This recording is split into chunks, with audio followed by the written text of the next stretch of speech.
Hey everybody, Austin here. Last episode we looked at how to set up a project using Yarn. Today we're going to look into how we can compile and bundle our Sass to CSS. So let's get into it. Let's look at some code. Where we left off before, we just had a simple yarn start command which just printed out hello world. Now we're going to look into using node-sass, which is a great package that does a large number of things, but all we're really concerned about is, the watching um, and piping it out to your destination folder. So at the bat, what we need is to get that package. There's a way that you can just npm install it, but for the sake of this screencast, we're talking about yarn. So yarn add node-sass. Whatever you can get on the npm module library, you can get with yarn. It's just quicker to grab, more dependable. So that's why we like it. Alright, now that that is good to go, you can call node-sass from the command line. It's better if you install it globally, but we're going to be creating a command line interface um, script within Yarn. So what we're going to do is we're basically going to copy the same exact thing, but for purposes of memory, let's not. Alright. So as you can see, it gave us the dependency of node-sass right there. And what we're going to do is we're going to call node-sass as the source file, main.sass, and the destination file. It can be main.css, right? Okay, so pretty simple, same exact thing. So now let's make that source file. Let's make a new folder. Source, not sr, rename src. We're going to start a new file. We can just do body background blue. How about that? Blue is a nice color. Main.sass. If you guys aren't familiar with Sass, it's great, but I would kind of assume that most web developers use Sass now.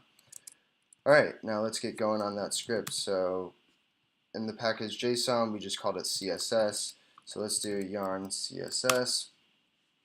Great, it rendered it, created a destination folder with the compiled Sass.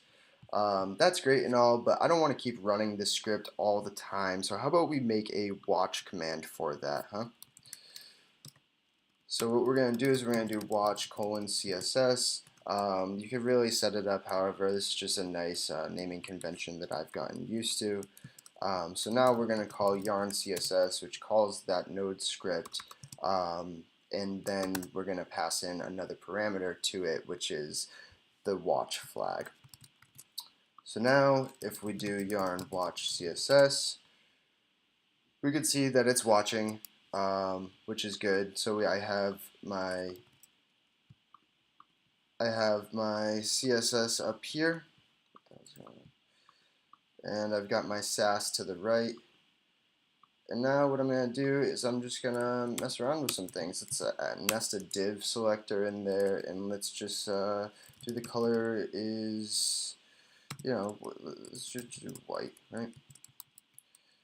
So as you can see, it automatically updated. Now this is great, so let's create a HTML file that we can see that it's actually working. Head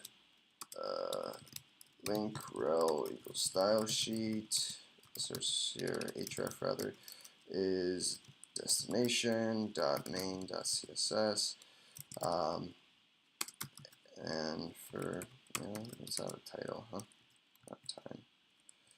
Oh jeez. Title build process. Cool. Now in our body, we'll have a div with some text that just says hello world. Pretty standard. That's a little ugly, isn't it? Whatever. Alright, we'll save that as index.html, and now if we open this file, it's blue. Great, with the white text. Now how about we change that text to be, oh, I don't know, let's change the background to be black. Cool. Now as you can see, the background changed to black, the color is still white. However, it's not updating here without a refresh because we don't have a technique in place called live reload. On the next screencast, we will be adding that live reload, and then we won't have to keep refreshing. It's going to save us a lot of time. Alright, that's it for this episode. Pretty quick and straightforward. If you have any questions, feel free to hit me up on Twitter at Austin Pickett. Leave a comment in the description below, or subscribe, do whatever you want, you know. Thank you.